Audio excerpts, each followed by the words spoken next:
클릭해 주셔서 감사합니다. 오늘도 즐거운 하루 보내세요. 구독과 좋아요는 큰 힘이 됩니다. 1화 달빛 아래의 약속. 밤하늘이 고요했습니다.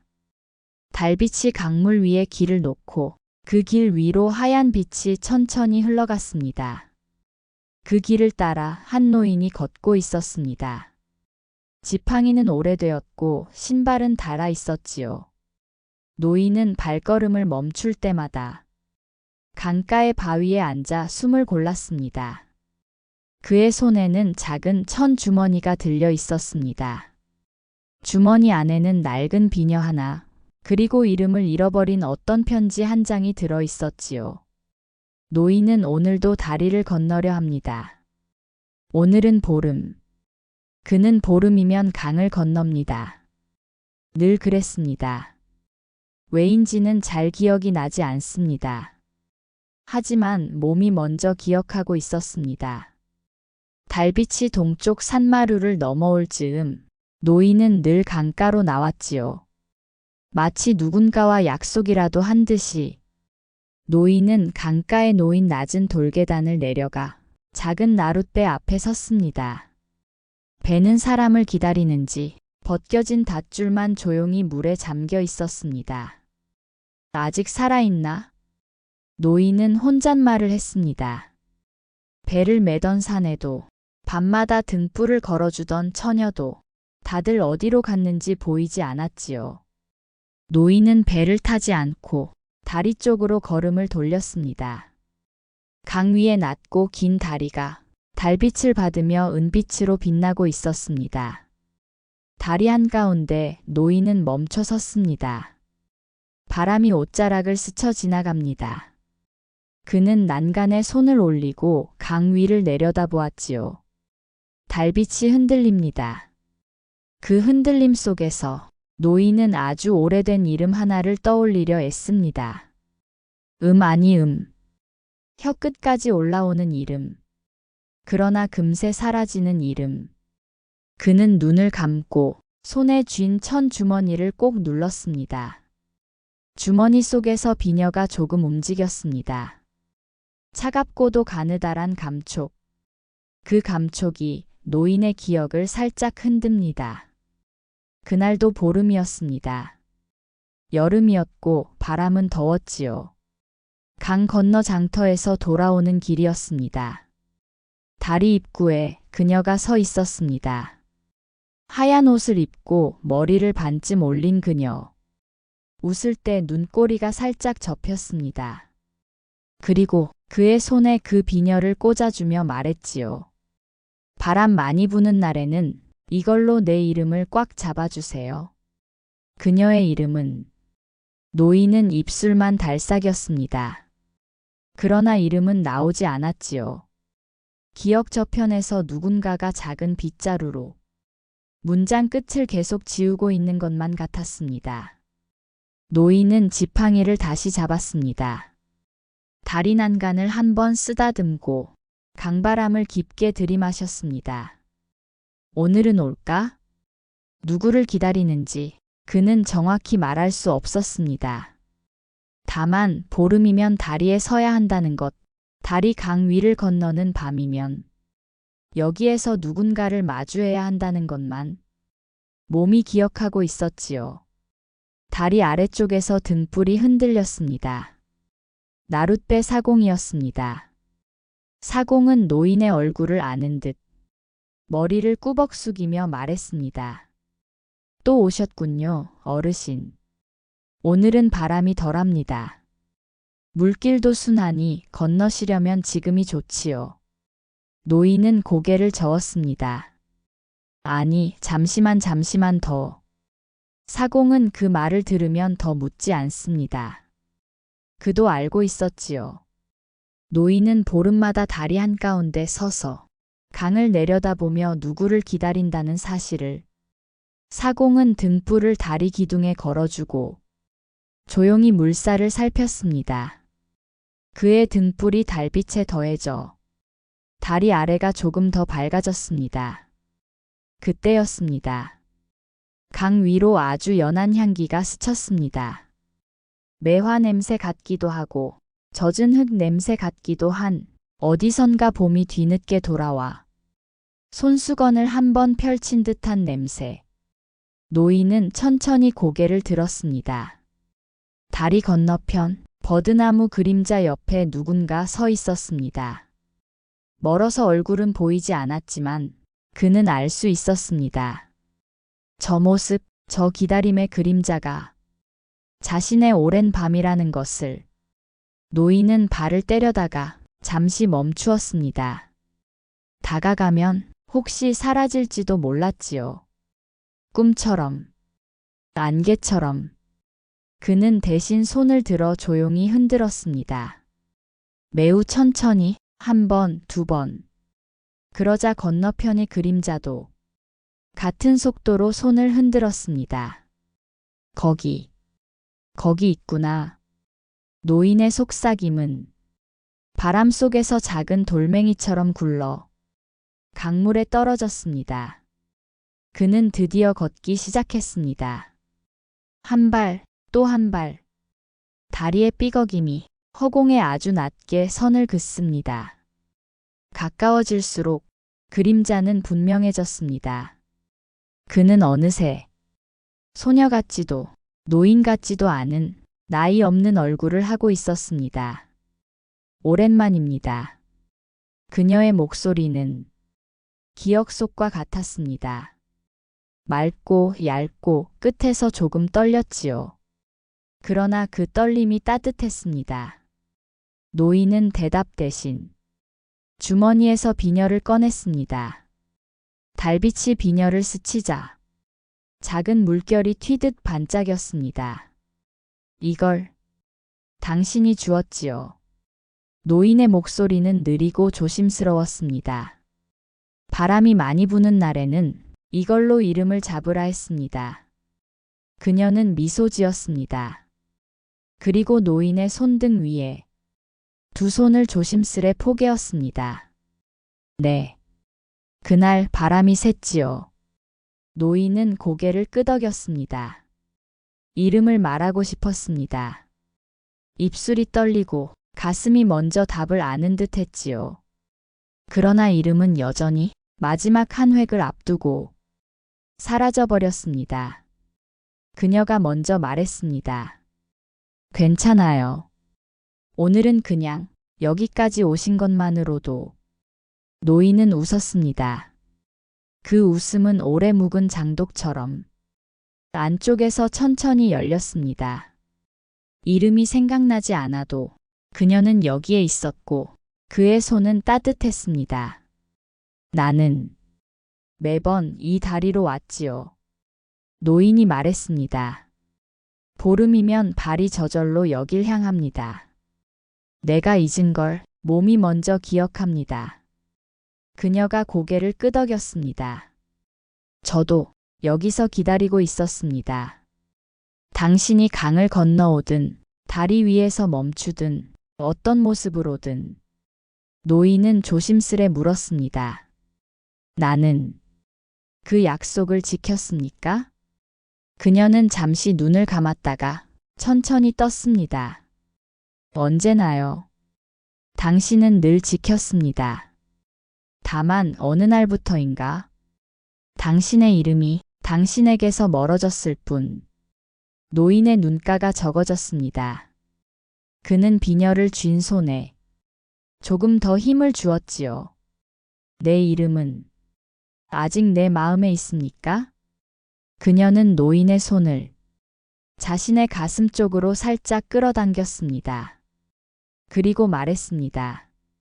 이름은 부르지 않아도 살아있을 수 있어요. 당신이 건너온 밤들이 당신의 이름을 대신 부르고 있었으니까요. 바람이 불었습니다. 버드나무 잎이 난간에 스치고 강물 위로 잔문양을 그립니다.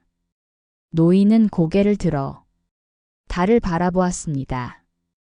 그 얼굴을 닮은 듯한 흰 접시 하나가 검은 하늘에 조용히 올려져 있습니다. 그는 마음속에서 천천히 글자를 긋기 시작했습니다. 하나의 획, 두 개의 점, 그리고 마지막 곡선. 그때 어디선가 매화 냄새가 더 진하게 스쳤습니다. 노인은 속으로 이름을 불렀습니다. 소리를 내지는 않았습니다. 그러나 달빛이 잠깐 흔들렸고 그녀의 눈가가 반짝였습니다. 맞아요. 그녀가 수줍게 웃었습니다. 이름은 바람에 흘리는 게 아니라 가슴 속에 간직하는 거예요. 노인은 비녀를 그녀에게 내밀었습니다. 돌려드리겠습니다. 난 이제 손으로 잡지 않아도 마음이 잊지 않을 것 같아요. 그녀는 고개를 저었습니다. 아니에요. 그건 당신 겁니다.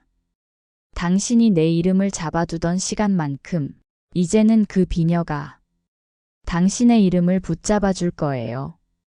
노인은 비녀를 다시 주머니에 넣었습니다. 그리고 다리 난간에 등을 살짝 기대며 바다처럼 넓은 숨을 내쉬었습니다. 오늘은 여기까지라 해도 좋겠지요? 그녀는 고개를 끄덕였습니다. 우린 늘 여기에서 다시 만날 거예요. 강이 같은 길을 내고 달이 같은 다리를 놓을 때면 노인은 그 말을 마음속에 접었습니다. 편지를 접듯, 등불을 덮듯, 이야기의 마지막 줄에 밑줄을 긋듯 사공이 다리 아래에서 등불을 한 번 흔들었습니다. 돌아갈 시간이라는 뜻이었지요. 노인은 그녀를 향해 마지막으로 손을 흔들었습니다. 그녀도 같은 속도로 손을 흔들었습니다. 그들은 서로의 동작을 맞추어 한 번, 두 번, 세 번, 밤의 끝까지 천천히 인사를 나누었습니다. 그리고 그녀의 모습은 버드나무 그림자 속으로 천천히 섞여 빛보다 느린 속도로 강가의 어둠 속으로 걸어 들어갔습니다. 노인은 홀로 남았습니다. 그러나 이제 홀로라는 말이 무색했습니다. 그의 주머니에서 비녀가 아주 가느다랗게 울었습니다. 철이 바람을 만나면 내는 그 조용하고도 선명한 울림. 그 울림은 이름이었습니다. 잊었던 이름, 떠나지 않았던 이름, 보름이면 다리 위에 먼저 나와 그를 기다리던 이름. 노인은 지팡이를 짚고 다리 위를 천천히 걸었습니다. 발이 무겁지 않았고 밤은 오래지 않았습니다. 다리의 끝에 이르자 사공이 살짝 웃으며 말했습니다. 좋은 밤이었지요, 어르신. 노인은 모자를 벗어 가슴께로 천천히 내렸습니다. 그리고 대답했습니다. 그렇다네. 오늘은 내 이름이 조금 덜 멀어졌어. 사공은 더 묻지 않고 등불을 내려 배에 실었습니다. 노인은 배를 타지 않았지요. 그는 강을 따라 난 둑길을 걸어 마을 쪽으로 돌아가기로 했습니다. 강은 여전히 달빛의 길을 따라 흘렀습니다.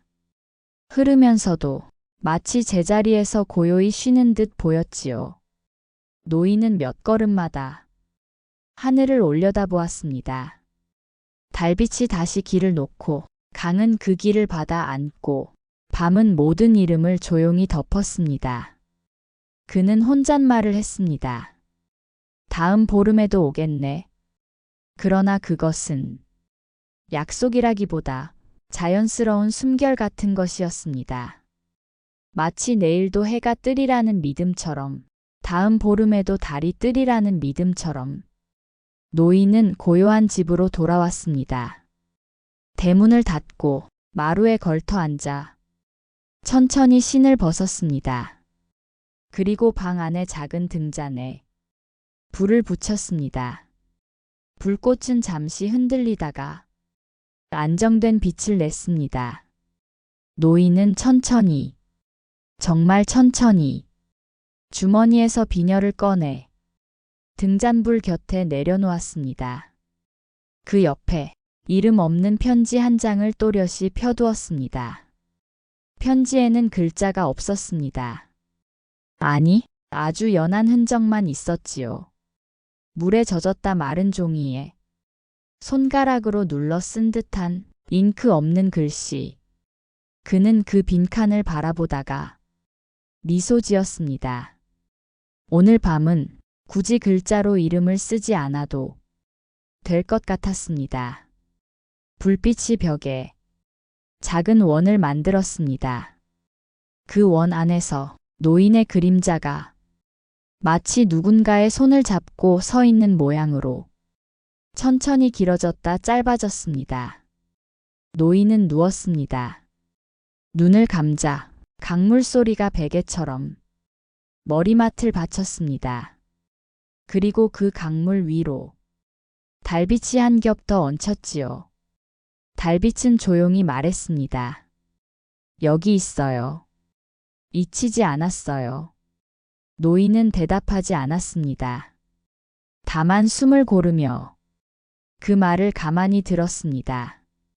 그의 귓가에 어떤 이름 하나가 스스로 피어올랐다가 종소리처럼 오래 남았습니다. 밤은 그렇게 조용히 깊어졌습니다. 이화. 저잣거리에 은전 한 입.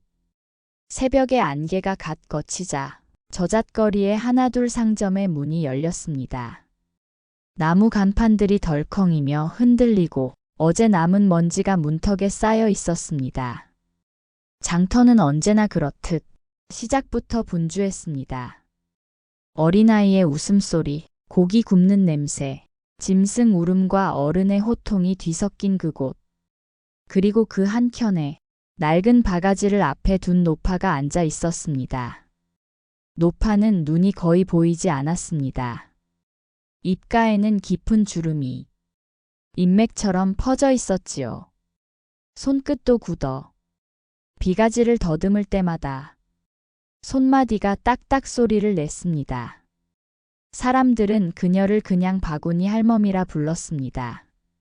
이름을 기억하는 이는 아무도 없었지요. 그녀는 장터에 앉아 나뭇가지로 엮은 작은 바구니를 팔았습니다. 하루 종일 팔아도 겨우 은전 몇 잎이 남는 정도였습니다. 그날도 그녀는 이른 시간부터 낡은 담요를 펴고 앉았습니다. 그러다 문득 자기 앞을 서성이던 어린아이 하나를 발견했습니다. 아이의 옷은 누더기였고 신발은 짝이 맞지 않았습니다.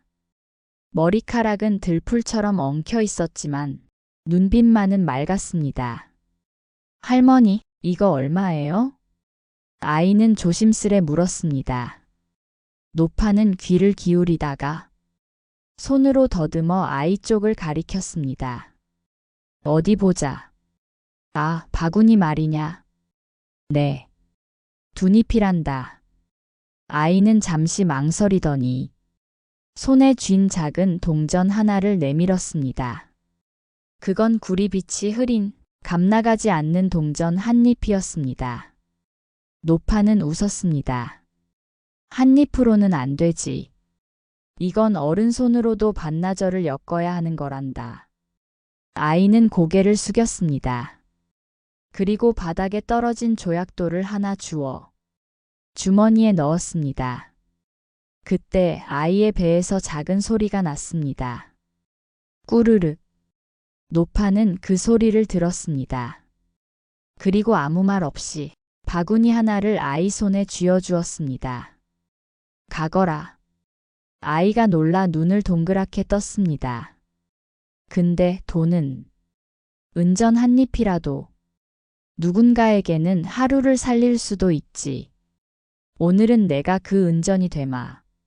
아이는 입술을 떨며 고개를 숙였습니다. 고마워요, 할머니.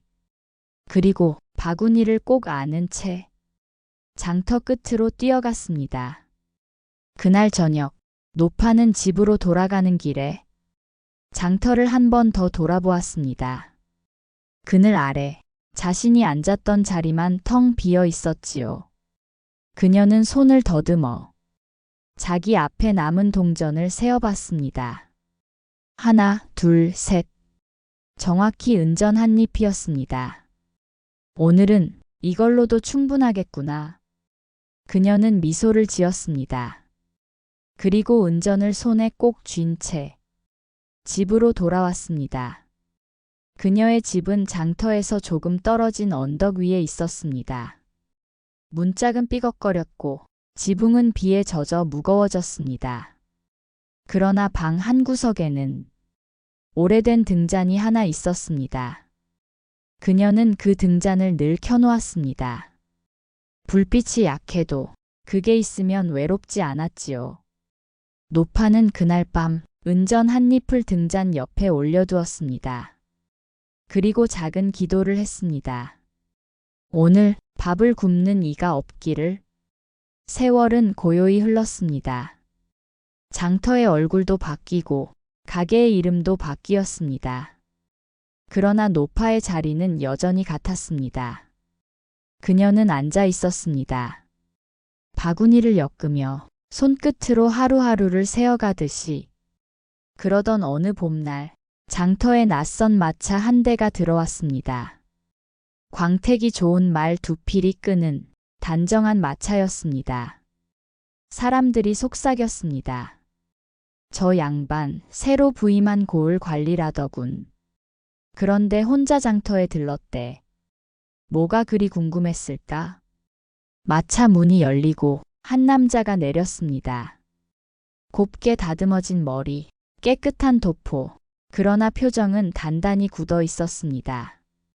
그는 걸음을 늦추지 않고 장터의 한쪽으로 향했습니다.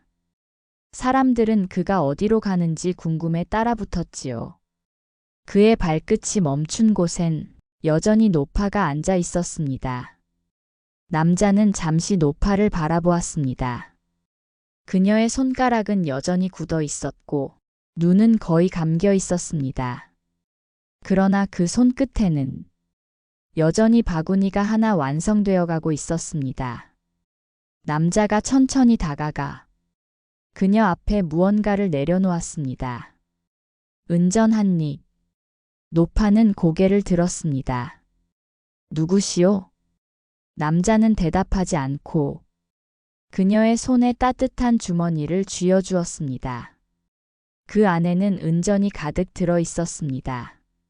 할머니, 남자가 낮은 목소리로 말했습니다. 어릴 적 바구니 하나를 얻은 적이 있습니다. 그날 이후로 그 바구니가 제 생명을 살렸습니다. 노파는 놀란 듯 눈을 깜빡였습니다. 그게 벌써 그리 오래전 일이라니. 전 그날 굶주려 쓰러질 뻔했습니다. 그 바구니 덕분에 길가에 호이한테 얻어먹은 빵이 있었지요. 그걸로 하루를 넘겼습니다. 그 하루가 제 인생을 바꿨습니다. 남자의 눈가가 젖었습니다. 그 은혜를 돌려드리고 싶었습니다. 노파는 고개를 저었습니다. 그럴 것까지야. 그때 내가 준 건 바구니 한 입짜리였어. 하지만 제겐 그게 세상 전부였습니다. 남자는 떨리는 손으로 은전을 그녀의 앞에 내려놓았습니다. 이건 그때 당신이 제게 준 하루의 값입니다. 노파는 미소를 지었습니다. 그럼 이건 내가 다시 너에게 주마. 그녀는 그 은전 한 잎을 조용히 남자의 손에 돌려주었습니다. 왜요? 그 하루의 값은 이미 너의 마음으로 갚았으니라. 네가 이렇게 기억해 준 것만으로도 충분하다. 남자는 아무 말도 하지 못했습니다. 그저 눈을 내리깔고 그녀의 굳은 손을 두 손으로 감쌌습니다. 그 손은 작고 차가웠지만 온기가 남아 있었습니다. 그날 장터는 이상하게 조용했습니다. 사람들은 아무도 말을 하지 않았습니다. 누군가의 선행이 누군가의 생을 살리고 그 생이 다시 돌아와 또 다른 마음을 일으키는 그 장면을 모두가 숨죽여 바라보고 있었습니다. 그날 저녁 남자는 장터를 떠나며 마차 안에서 작은 상자를 꺼냈습니다. 그 안에는 오래된 바구니 하나가 있었습니다. 풀잎이 누렇게 변하고 형태도 조금은 무너졌지만 그는 매일 그 바구니를 닦았습니다. 이건 내 첫 스승이야. 그는 속삭였습니다. 은전 한 입보다 값진 마음을 가르쳐준 분. 한편 노파는 그날 밤 등잔불 옆에 앉아 있었습니다. 불빛은 흔들리고 창문엔 봄비가 부딪혔습니다. 그녀는 손을 모아 작은 기도를 올렸습니다. 오늘도 누군가가 따뜻한 밥 한 숟가락을 얻기를. 그리고 그 말을 마치자마자 그녀는 살짝 눈을 감았습니다. 불빛이 천천히 흔들렸습니다. 그러다 바람이 스치자 등잔불은 이내 잦아들었습니다. 불이 꺼진 자리엔 은전 한 잎이 반짝이고 있었습니다. 아직 따뜻한 빛을 머금은 채로 몇 해 뒤 장터에 새로 나온 아이 하나가 있었습니다. 그 아이는 허름한 옷차림이었지만 손에는 반듯한 바구니가 들려 있었습니다. 사람들이 물었습니다. 그걸 어디서 샀느냐? 아이는 웃었습니다. 이건 우리 할머니가 남기신 거래요. 누구에게든 필요한 사람에게 그냥 주라고 하셨대요. 그 말에 사람들은 미소를 지었습니다. 그리고 그날 이후로 그 아이의 바구니엔 항상 은전 한 잎이 들어 있었습니다. 그 은전은 누구의 것도 아니었고 누구의 것일 수도 없었습니다. 그건 그냥 세상을 조금 더 따뜻하게 만드는 마음의 무게였습니다. 해가 지자 장터의 소리가 멎었습니다. 노파의 옛자리는 여전히 남아 있었습니다. 거기엔 누군가의 그림자가 잠시 앉았다가 일어나곤 했지요. 은전 한 잎은 그 자리에 아직도 놓여 있었습니다. 빛은 바랬지만 그 은전은 세월을 견디며 사람들의 마음속에서 다시 반짝이고 있었습니다. 누군가는 말했습니다. 장터엔 아직도 기적이 산다더라. 그건 돈으로 살 수 없는 그 어떤 것보다 오래 남는 기적이었습니다. 3화 비 오는 날의 손님. 그날은 유난히 비가 많이 왔습니다. 골목마다 물이 고이고 기와 끝에서 빗줄기가 길게 떨어졌습니다. 산 아래 작은 찻집 하나가 있었습니다. 간판엔 희미하게 글씨가 남아 있었지요. 모정다방. 세월에 씻겨 글자가 반쯤 지워져 있었지만 낡은 문 위에 걸린 작은 등불만은 아직 꺼지지 않았습니다. 찻집 안에는 여주인 하나뿐이었습니다. 늙지도 젊지도 않은 얼굴. 검은 머리칼을 단정히 묶고 고요한 손놀림으로 찻잔을 닦고 있었습니다. 그녀는 매년 이맘때쯤이면 문을 닫지 않았습니다. 비가 오든 눈이 오든 그날만은 항상 문을 열어두었지요. 그날도 어김없이 낯선 발소리가 문 앞에서 멈췄습니다. 문이 천천히 열리고 한 사내가 들어섰습니다. 젖은 도포자락이 바닥에 닿으며 물방울이 흘러내렸습니다. 어서 오세요. 여주인이 고개를 숙였습니다. 사내는 말없이 자리에 앉았습니다. 문가에서 가장 안쪽, 등불빛이 닿는 자리였습니다. 그 자리는 늘 비워두던 자리였습니다. 누구도 앉지 않았고 여주인은 늘 그곳을 닦고 또 닦았습니다. 무슨 차를 드릴까요? 그녀가 묻자 사내는 잠시 고개를 숙였다가 조용히 대답했습니다. 지난번과 같은 걸로. 그녀는 손을 멈췄습니다. 지난번이라니. 이 찻집엔 단골이 거의 없었습니다. 더구나 그 자리에 앉는 손님은 오랫동안 없었지요. 그러나 그녀는 아무 말도 하지 않았습니다. 그냥 익숙한 손놀림으로 찬물을 내렸습니다. 찬물이 잔을 채우자 은은한 향이 퍼졌습니다. 연잎과 대추가 섞인 향이었습니다. 그녀는 잔을 그의 앞에 놓으며 말했습니다. 비가 많이 오네요. 사내는 고개를 들어 창밖을 보았습니다. 그렇습니다. 매년 이날엔 꼭 비가 내리지요. 그 말에 그녀는 살짝 눈을 떴습니다. 매년 이날이라니요? 사내는 잔을 감싸쥐며 말했습니다. 오늘이 제 마지막 날이거든요. 그녀는 잔을 들던 손을 멈췄습니다. 무슨 뜻이죠? 사내는 천천히 웃었습니다.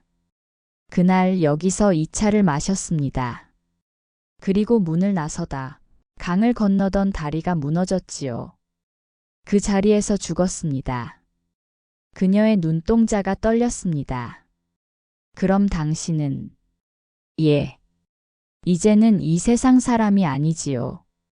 사내의 목소리는 담담했습니다. 하지만 그날 약속을 했습니다. 비 오는 날 다시 오겠다고. 그녀는 숨을 삼켰습니다. 누구와의 약속이었나요? 사내는 잔을 바라보며 차분히 대답했습니다. 여기 앉아있던 여주인과요. 그녀는 순간 말을 잃었습니다.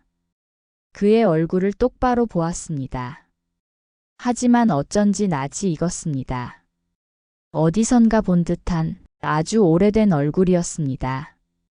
당신이 그분이군요. 사내는 미소 지었습니다. 그때는 젊었지요. 당신은 아직도 그대로시네요. 그녀는 아무 말도 하지 않았습니다. 손끝이 미세하게 떨렸습니다. 그 떨림 속에서 찻잔이 아주 작게 울렸습니다. 그녀는 묻지 않았습니다. 그의 말 속에서 이미 모든 답을 들은 듯 했습니다. 그날 이후 이 자리를 비워두었습니다. 그녀의 목소리는 작았습니다. 혹시나 다시 돌아올까 해서요. 사내는 고개를 끄덕였습니다. 돌아왔습니다. 다만 조금 늦었을 뿐이지요. 그녀는 그의 잔에 차를 다시 따라주었습니다. 찬물이 넘칠 듯 가득 찼습니다. 이번엔 따뜻하네요. 사내가 말했습니다. 그때는 차가 너무 식어버렸거든요. 그녀는 미소를 지었습니다. 그날은 제가 당신이 다시 올 줄 몰랐어요. 사내는 천천히 잔을 들어 입술에 대었습니다. 따뜻한 김이 눈앞을 스쳤습니다. 그 향은 그리움의 냄새였습니다. 이제야 따뜻하게 마시네요. 그는 잔을 내려놓고 그녀를 바라보았습니다. 그날처럼 오늘도 비가 내리니 좋습니다. 그녀는 잠시 눈을 감았다가 말했습니다. 비가 오는 날은 떠나간 사람의 발자국이 지워지는 날이라죠. 그는 미소를 지었습니다. 그래서 매년 비가 내렸던 걸까요? 내 흔적이 남지 않도록. 그녀는 고개를 저었습니다. 아니에요.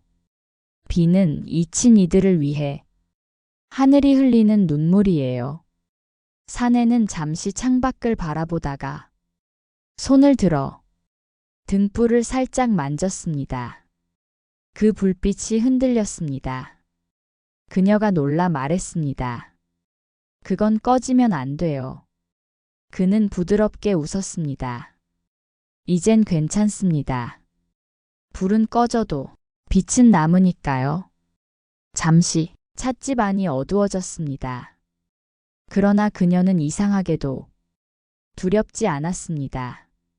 불이 꺼졌는데도 그의 얼굴은 여전히 환했습니다. 이젠 가야 할 시간인가요? 그녀가 물었습니다.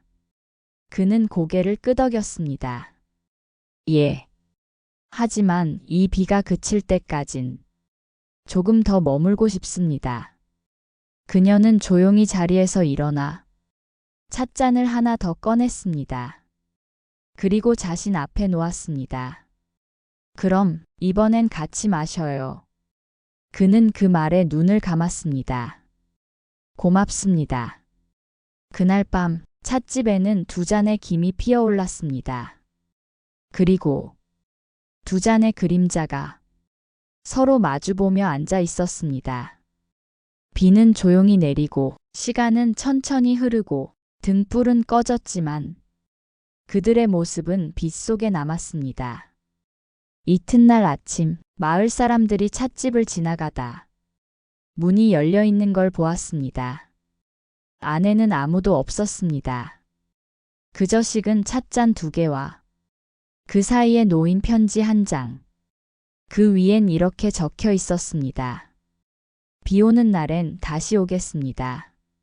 사람들은 그 뒤로 비 오는 날마다 그 찻집 앞을 지나며 창문을 들여다보곤 했습니다.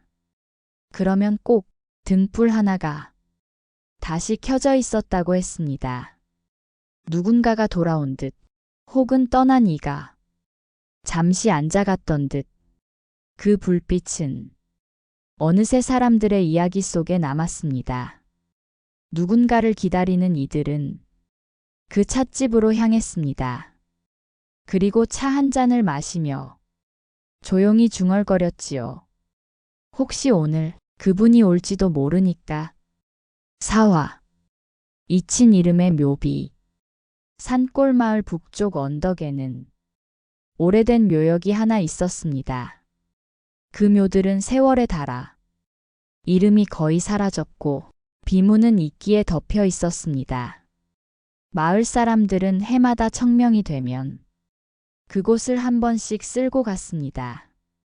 그러나 그 수많은 묘 중 단 하나만은 언제나 아무도 찾지 않았습니다. 돌 위의 글씨는 이미 지워지고 거기엔 이름 대신 작은 매화무늬 하나만이 새겨져 있었습니다. 사람들은 그 무덤을 이름 잃은 무덤이라 불렀습니다. 어느 해 봄 마을에 한 소년이 왔습니다.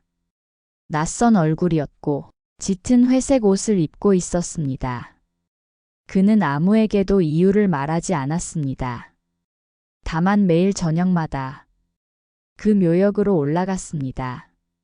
처음에는 그저 언덕 위에 풍경이 좋다며 앉아 있다가 며칠 뒤부터는 돌에 낀 이끼를 천천히 닦기 시작했습니다. 마을 사람들은 이상하게 여겼습니다. 누군지도 모르는 무덤을 왜 닦느냐? 소년은 웃으며 대답했습니다. 이름이 없으니 누군가 불러줘야 할 것 같아서요. 그 말에 사람들은 잠시 말이 없었습니다. 이름이란 건 살아있는 자에게만 있는 줄 알았는데 그 소년은 죽은 자의 이름 없는 자리를 매일 닦고 있었지요. 며칠이 지나자 그 묘비의 돌결 사이로 희미한 글자 하나가 드러났습니다. 소년은 조심스레 그 위를 손끝으로 더듬었습니다. 연꽃연. 그는 작은 소리로 중얼거렸습니다. 연이라. 예쁜 이름이네요. 그 순간 바람이 잠시 멎었습니다. 그리고 아주 희미하게 누군가의 목소리가 들려왔습니다. 고맙습니다. 소년은 고개를 들었습니다. 주변엔 아무도 없었습니다. 그저 봄바람이 살짝 불며 묘비의 이끼 조각이 흩날리고 있었습니다. 그날 밤 소년은 마을 여관의 좁은 방에서 잠을 이루지 못했습니다. 귀에 맴도는 그 목소리가 계속 귓가를 간지렸지요. 그는 결국 새벽녘에 일어나 다시 언덕으로 향했습니다. 묘비 앞에는 새하얀 매화 한 송이가 떨어져 있었습니다. 그는 그걸 손에 들었습니다. 아무도 그 꽃을 두고 간 사람이 없었습니다. 그리고 묘비 옆에는 작은 등불 하나가 켜져 있었습니다. 불빛은 작았지만 마치 누군가의 숨결처럼 고요히 타고 있었습니다. 소녀는 무릎을 꿇고 불빛을 바라보았습니다. 그의 눈에 등불 속에 앉은 한 여인의 모습이 비쳤습니다. 흰옷을 입고 두 손을 가지런히 모은 모습. 그녀는 조용히 웃었습니다. 당신은 이름을 불러주었지요. 소녀는 떨리는 목소리로 대답했습니다. 그냥 돌에 새겨진 글자를 읽었을 뿐이에요. 그래도 그것만으로도 나는 기억될 수 있답니다. 그녀의 목소리는 불빛처럼 따뜻했습니다. 소녀는 묻지 않았습니다. 그녀가 누구인지, 왜 이곳에 있는지. 그저 그녀의 말이 바람에 흩어질까? 숨을 참으며 듣고만 있었습니다. 이름이 사라지면 사람도 사라진다 하더군요. 소년이 조심스레 말했습니다. 그녀는 고개를 저었습니다. 아니에요. 이름은 사라져도 불러주는 마음이 남으면 그건 아직 살아있는 거예요. 소녀는 고개를 끄덕였습니다. 그럼 당신은 이제 잊히지 않겠네요. 그녀는 미소를 지었습니다. 아니요. 나는 결국 또 잊힐 겁니다. 다만 오늘만은 조금 덜 잊히고 싶을 뿐이에요. 그 말과 함께 등불이 작게 흔들렸습니다. 불꽃이 바람에 흔들리더니 조용히 길게 늘어져 그녀의 모습과 겹쳐졌습니다. 해가 떠오르기 시작했습니다. 동쪽 산등성이에 붉은 빛이 스미자 등불은 스스로 꺼졌습니다. 소녀는 잠시 그대로 앉아 있었습니다. 불빛이 사라졌는데도 그곳엔 여전히 따뜻한 기운이 남아 있었습니다. 그는 묘비 옆에 조용히 작은 나무패 하나를 세웠습니다. 그 위에 글자를 새겼습니다. 다시 기억된 이름. 그 후로 세월이 흘러 소녀는 어른이 되었습니다. 그는 마을을 떠났다가 10년 뒤 다시 돌아왔습니다. 묘역은 그대로였지만 그 무덤 하나만은 새로 다듬어져 있었습니다. 돌 위엔 이름이 또렷이 새겨져 있었고 그 옆엔 낡은 등잔 하나가 놓여 있었습니다. 그 안에는 아직도 불이 켜져 있었습니다. 그는 미소를 지었습니다. 이름이 있으면 사람은 길을 잃지 않겠지요. 그가 그렇게 중얼거리자 등불이 살짝 흔들렸습니다. 마치 누군가 고개를 끄덕이는 듯 했습니다. 사람들은 지금도 그 언덕을 오릅니다. 낡은 무덤 사이를 지나 작은 매화무늬가 새겨진 그 돌 앞에서 멈춥니다. 누군가의 손길로 항상 깨끗이 닦여 있고 밤이면 언제나 불빛이 켜져 있다고 합니다. 마을 아이들은 그 무덤을 이름의 집이라 불렀습니다. 잊힌 이름이 돌아와 쉬는 곳. 어쩌면 그 등불을 지키는 이는 아직도 그 여인일지도 모릅니다. 혹은 그 이름을 불러주었던 소년일지도 모르지요. 밤이 깊어지면 바람 속에 이런 속삭임이 들린다고 합니다. 이름은 불러주는 자의 마음에 남는다. 그 말은 언덕을 넘어 마을의 지붕마다 스며듭니다. 그리고 우리의 기억 속에도 조용히 머무릅니다. 5화 선비와 거울 속의 그림자. 옛날 남쪽 고을에 한 선비가 살았습니다. 그는 젊었지만 이미 이름이 알려져 있었고 책을 가까이 하며 밤이면 등불 아래에서 글을 썼습니다. 사람들은 그를 청명선비라 불렀습니다. 깨끗한 마음과 바른 글씨로 이름을 얻은 이였지요. 그의 방엔 늘 한 개의 등잔과 하나의 거울이 있었습니다. 거울은 둥글고 크지 않았지만 맑고 투명하여 먼 하늘의 별까지도 비칠 듯 했습니다. 그는 밤마다 글을 쓰다 피곤할 때면 그 거울 속 자신의 얼굴을 바라보곤 했습니다. 그 속의 자신은 언제나 고요하고 단정했습니다. 그러나 어느 날부터인가 거울 속의 얼굴이 조금씩 달라지기 시작했습니다. 그날도 선비는 늦게까지 글을 쓰고 있었습니다. 밤은 깊고 비는 그칠 줄을 몰랐습니다. 그가 고개를 들어 거울을 본 순간 거울 속의 자신이 미묘하게 미소 짓고 있었습니다. 자신은 웃지 않았는데 거울 속의 그는 웃고 있었지요. 선비는 놀라 잠시 펜을 멈췄습니다. 그리고 눈을 비볐습니다. 하지만 거울 속의 그는 여전히 웃고 있었습니다. 그 웃음은 어딘가 비웃는 듯 했고 또 어딘가 측은하게 보이기도 했습니다. 이상하군. 그는 혼잣말을 했습니다. 내 마음이 피곤하니 눈이 장난을 치는 것인가? 그는 다시 책상으로 돌아가 글을 썼습니다. 그러나 거울 속의 시선이 계속 자신을 바라보는 느낌을 지울 수 없었습니다.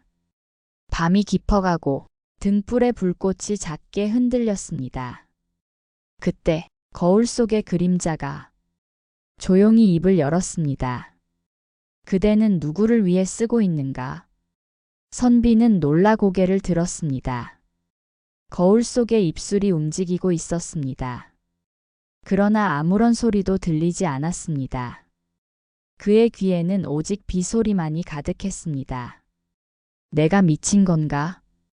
그는 중얼거렸습니다. 하지만 거울 속의 눈빛은 여전히 자신을 향해 있었습니다. 그날 밤 이후 거울 속의 그림자는 매일 밤 그에게 말을 걸었습니다. 아주 조용하게 등불이 꺼질 무렵에만 선비여, 그대의 글은 진실인가? 그대의 마음은 말하는 바와 같은가? 처음에는 두려웠지만 선비는 점점 그 목소리에 익숙해졌습니다. 그리고 언젠가부터 거울 앞에 앉아 그림자와 대화를 나누기 시작했습니다. 나는 세상에 바른 글을 남기고 싶네. 선비가 말했습니다. 그러자 거울 속의 그림자가 대답했습니다. 바른 글이라. 그대의 글은 참되지만 그 마음은 어둡지 않은가? 내 마음이 어둡다고? 그대는 명예를 좇지 않는가? 그 말에 선비는 말이 막혔습니다. 한동안 아무 말도 하지 못했습니다. 거울 속에 자신이 미소를 지었습니다. 진실을 쓴다 하면서 세상의 눈을 의식하네. 그대는 진실보다 이름을 사랑하네. 그 말은 칼날처럼 그의 가슴을 찔렀습니다. 그는 고개를 숙였습니다. 그렇다면 나는 누구인가? 거울 속에 그가 대답했습니다. 그대는 나다. 그대가 감추어온 마음의 얼굴. 그날 밤 거울 속의 그림자는 등불이 꺼지기 직전까지 선비를 바라보았습니다. 그리고 마지막 순간 이 말을 남겼습니다. 그대가 나를 인정하는 날 나는 사라질 것이다. 다음 날 아침 선비는 피곤한 얼굴로 일어났습니다. 거울을 보았습니다. 그 속에는 아무도 없었습니다. 그저 희미하게 자신의 그림자가 남아있을 뿐이었지요. 그는 며칠을 고민했습니다. 자신이 본 것이 꿈인지 아니면 진짜로 거울 속에 그가 있었는지. 그러다 결국 거울을 천으로 덮어버렸습니다. 이젠 잊자. 그건 내 마음의 장난일 뿐이야. 세월이 흘러 선비는 늙었습니다. 그는 여전히 글을 썼지만 그의 글에는 더 이상 이름을 새기지 않았습니다. 오직 붓끝에 마음을 두었지요. 어느 날 밤 그는 다시 거울 앞에 앉았습니다. 덮었던 천을 걷어내자 거울 속에서 익숙한 얼굴이 나타났습니다. 그림자는 예전보다 부드러워 보였습니다. 오랜만이요. 선비가 말했습니다. 그대는 나를 잊지 않았구나. 거울 속의 목소리가 대답했습니다. 잊지 않았다. 다만 이제 두렵지 않네. 그래. 그대는 이제 나를 보아도 흔들리지 않는구나. 이제 나는 이름을 버렸네. 글은 남겨도 내 이름은 바람에 흘려보냈지. 그림자가 천천히 미소 지었습니다. 그대가 나를 인정했으니 이제 나는 그대 안으로 돌아가리라. 거울 속의 얼굴이 조용히 흐려졌습니다. 불빛이 조금씩 잦아들며 거울 위로 고요한 빛만 남았습니다. 선비는 거울을 향해 절을 했습니다. 그리고 낮은 목소리로 말했습니다. 이제야 진짜 나를 봤구나. 그날 밤 그의 등잔불은 새벽이 되어서야 꺼졌습니다. 거울은 더 이상 그림자를 비추지 않았고 그 속엔 오직 한 줄의 글씨만이 남아 있었습니다. 진실은 스스로를 보는 용기다. 이튿날 아침 제자가 문을 열고 들어왔습니다. 선비는 책상에 앉은 채 잠들어 있었습니다. 등잔은 다 타버렸고 거울은 안개처럼 뿌옇게 변해 있었습니다. 제자는 조용히 거울을 닦았습니다. 그 순간 거울 속에서 노인의 미소가 희미하게 비쳤습니다. 그리고 금세 사라졌지요. 그날 이후 그 집의 거울은 더 이상 사람의 얼굴을 비추지 않았습니다. 대신 그 앞에 서면 누구든 잠시 동안 자신의 마음속 얼굴을 보게 된다고 합니다. 그래서 사람들은 그 거울을 심경이라 불렀습니다. 마음의 거울. 그 거울은 누군가의 방 한가운데에 놓여 지금도 조용히 누군가의 눈빛을 비추고 있을지도 모릅니다. 6화. 하얀 매화가 피던 날. 봄은 언제나 조용히 찾아왔습니다. 산에 눈이 녹고 강이 얼음이 풀리면 마을의 공기는 새로워졌습니다. 그 마을 끝자락에는 낡은 담장 하나가 남아 있었습니다. 돌담 너머엔 오래된 매화나무 한 그루가 있었지요. 사람들은 그 나무를 하얀 매화라 불렀습니다. 그 매화는 유난히 늦게 피었습니다. 다른 나무들이 꽃을 지고 나면 그제야 한 송이, 또 한 송이씩 조심스레 피어났습니다. 그래서 사람들은 그 나무 앞에서 소원을 빌곤 했습니다. 한 번만 더 만나게 해달라. 잊은 사람을 다시 보게 해달라. 그 매화는 오직 그런 사람들에게만 향기를 내는 나무였습니다. 그 매화 아래에는 한 여인이 살고 있었습니다. 이름은 연화. 그 이름엔 연꽃의 향과 불 속에서도 지는 법 없는 맑음이 담겨 있었습니다. 그녀는 저택이 불타던 그날 이후 오랜 세월을 홀로 지냈습니다. 사람들은 그녀가 죽었다고도 했고 어디론가 떠났다고도 했습니다. 그러나 어느 봄밤 누군가가 그 집 앞을 지나가다 등불 하나가 켜진 걸 보았습니다. 불빛은 희미했지만 마치 누군가의 숨결처럼 따뜻했습니다. 그녀는 다시 돌아온 것이었습니다. 그리고 그날부터 매화는 다시 피기 시작했습니다. 그녀는 매일 저녁마다 매화 아래에 앉았습니다. 그곳엔 늘 하나의 빈자리가 있었습니다. 그녀는 그 자리를 바라보며 잔잔히 차를 따랐습니다. 그 누구도 오지 않았지만 그녀는 늘 두 잔을 준비했습니다. 하나는 자신의 것, 그리고 다른 하나는 오래전 약속한 사람의 것이었지요. 언젠가 달빛이 강을 건너올 때 다시 마주하겠지요. 그녀는 그렇게 중얼거렸습니다. 그날 밤은 유난히 달이 밝았습니다. 하얀 빛이 매화 꽃잎 위에 내려앉아 온 마당이 은빛으로 물들었습니다.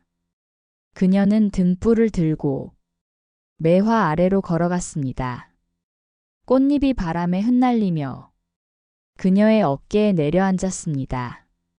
그녀는 조용히 웃었습니다. 올해도 피었네요.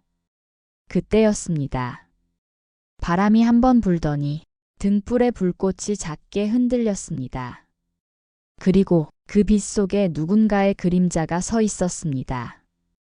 그녀는 숨을 멈췄습니다. 그 그림자는 낯설지 않았습니다. 달빛 속의 그 얼굴, 하얀 머리, 오랜 기다림이 묻은 눈빛. 윤서방님. 그녀의 입술이 떨렸습니다. 그는 미소 지었습니다. 이제야 당신이 피었군요. 그 말에 그녀는 눈을 감았습니다. 그의 목소리는 여전히 따뜻했고 그의 모습은 등불보다도 고요했습니다. 그날 당신이 이름을 부르려다 끝내 부르지 못했지요. 그녀의 목소리가 떨렸습니다. 그는 고개를 끄덕였습니다. 그 이름은 당신의 불빛 속에 남아 있었습니다. 그래서 나는 길을 잃지 않았지요. 그녀는 눈물을 닦았습니다. 나는 불 속에서 당신이 부른 이름을 들었습니다. 그 소리에 다시 살아야겠다고 생각했어요. 그는 다가와 그녀의 손 위에 자신의 손을 포개었습니다. 이제 불빛을 내릴 때가 되었어요. 그녀는 그의 얼굴을 바라보았습니다. 그의 눈 속엔 별빛과 달빛이 함께 비치고 있었습니다. 당신은 떠나시는 건가요? 이제는 돌아가야지요. 하지만 이 불은 꺼지지 않을 겁니다. 그는 등불을 그녀에게 건넸습니다. 이 불은 그대의 마음입니다. 그녀는 등불을 받아 가슴께에 안았습니다. 그럼 이 불을 제가 지키겠어요. 그 순간 달빛이 강 위로 퍼졌습니다. 그리고 그의 모습은 천천히 그 빛 속으로 녹아들었습니다. 그녀는 울지 않았습니다. 그의 미소가 그대로 남아 있었으니까요. 이튿날 아침, 마을 사람들이 그 집 앞을 지나가다 눈을 의심했습니다. 밤새 피어난 매화가 온 나무를 뒤덮고 있었던 것입니다. 꽃잎마다 작은 불빛이 깃들어 있었습니다. 그건 등불이 아니라 햇살도 아니었습니다. 누군가의 따뜻한 숨결 같은 빛이었지요.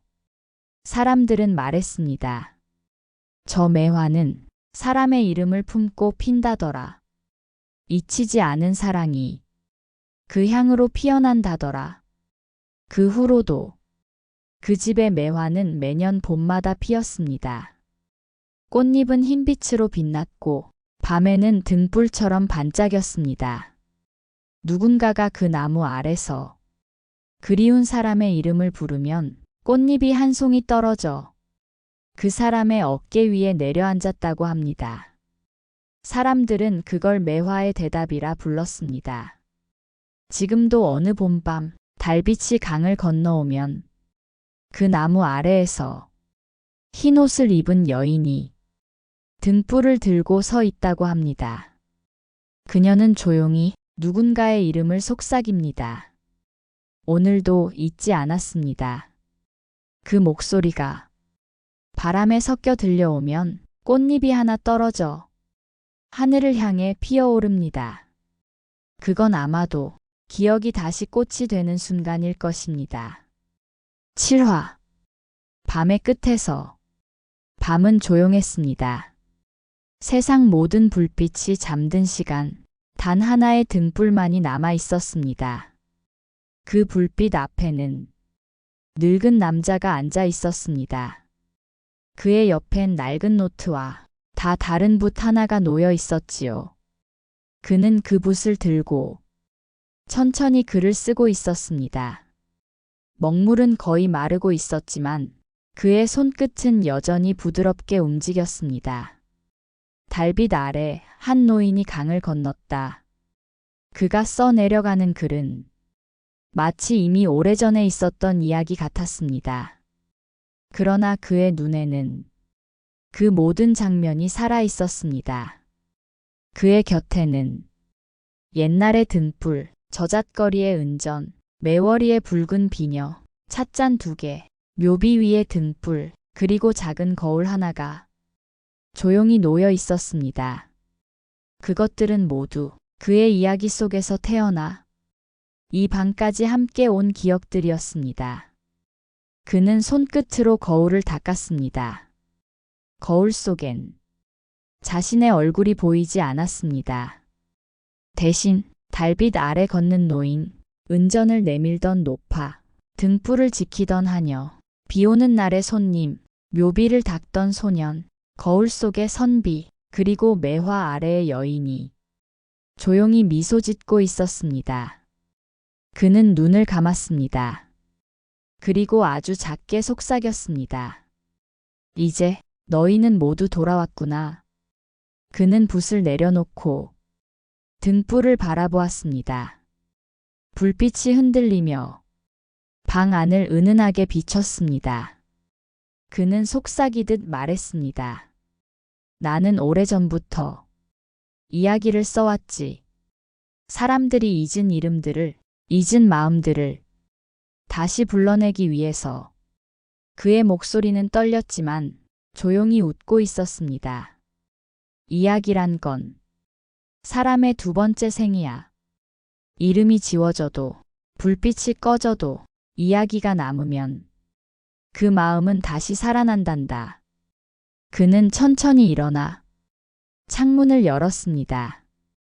밤하늘에는 별들이 고요히 빛나고 있었습니다.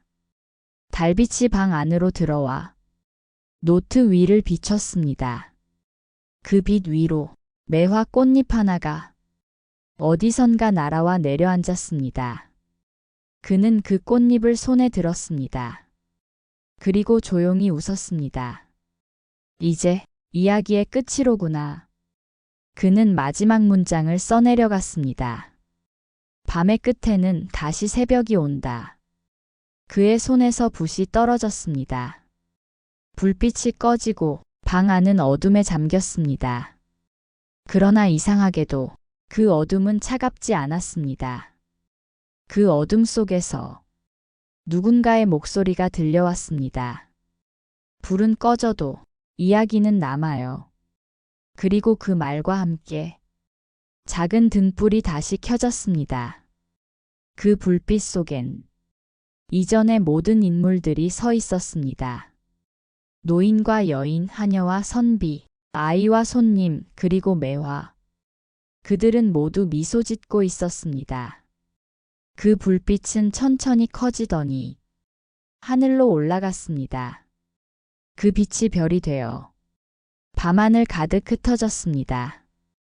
새벽이 왔습니다. 새소리가 들리고 안개가 언덕을 덮었습니다.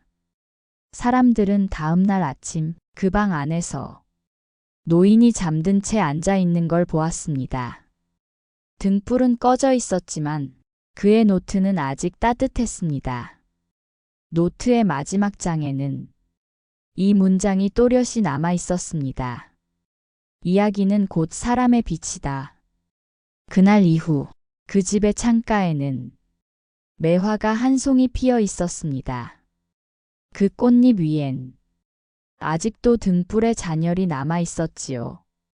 누군가 지나가다 그걸 보곤 이렇게 말했습니다. 이야기가 남았구나. 그리고 그날 밤 누군가의 꿈속에 낯익은 목소리가 들려왔습니다. 불은 꺼져도 이야기는 끝나지 않아요. 달빛은 강을 건너고 은전은 아직 반짝이며 등불은 또다시 켜지고 묘비 위엔 새 이름이 새겨집니다. 이야기들은 그렇게 밤의 끝에서 서로를 이어주었습니다. 그리고 지금 그 이야기를 듣는 당신 곁에도 작은 등불 하나가 켜져 있을지 모릅니다. 그 등불이 꺼지지 않기를. 그 속의 기억이 당신의 마음 어딘가에서 조용히 빛나기를 바랍니다. 이야기를 들어주셔서 감사합니다. 편안한 밤 되세요. 야담원이었습니다.